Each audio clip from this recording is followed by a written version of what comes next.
Ladies and gentlemen, members of the jury, members of the Roll the Tape film crew.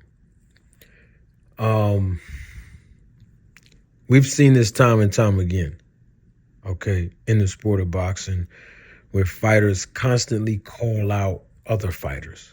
Okay, so that's not a new element in the sport. The issue is that we don't hold certain fighters accountable for not being realistic.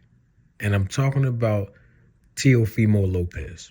I mean, I know everybody have their own perspective, and I accept that. In my opinion, Jermaine Ortiz won that fight against Teofimo Lopez. Okay? And remember, the only reason why I am saying that Jermaine Ortiz won that fight is because I am referring to the judges' criteria. You see, the judging criteria, and there's 4 of them. They're very simple.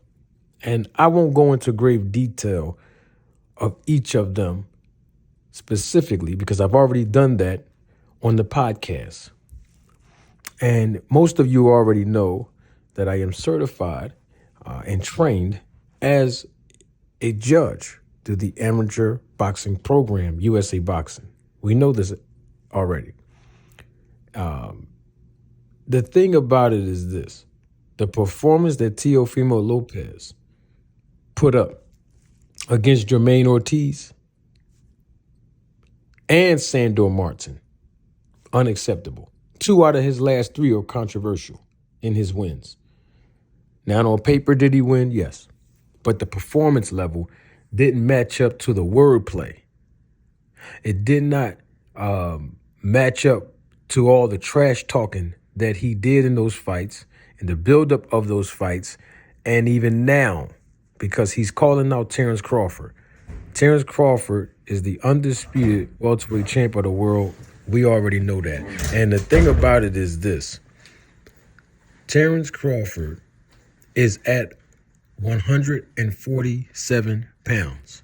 So why is Teofimo Lopez, 140 pounds, calling out Crawford? I mean, to me, we have to hold fighters accountable when they're not being realistic. It is extremely, extremely highly unlikely for Terence Crawford to fight Teofimo Lopez. And we already know that. So Teofimo Lopez is investing his time and energy calling out a guy in Terence Crawford whom we all know he is not going to fight. Under any circumstances, it's not going to happen. But what Teofimo Lopez can do is call out the winner of Devin Haney versus Ryan Garcia.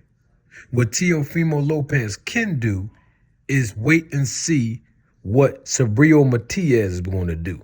He's also a 140-pound champion.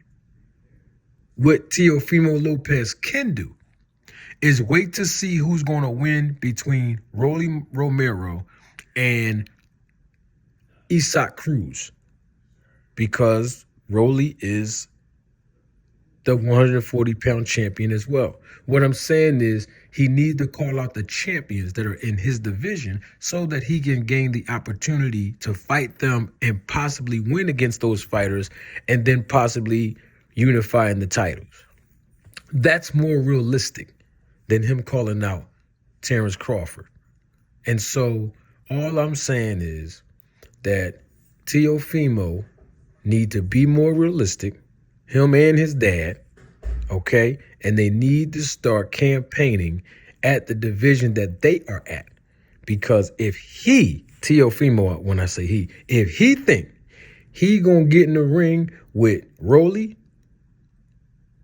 or Isaac Cruz, whoever wins that fight, against Ryan Garcia or Devin Haney, whoever wins that fight, and Subriel Matias, and fight and perform the way he did in 2 out of his last 3 fights, he going to lose those fights more convincingly, and it won't be controversial.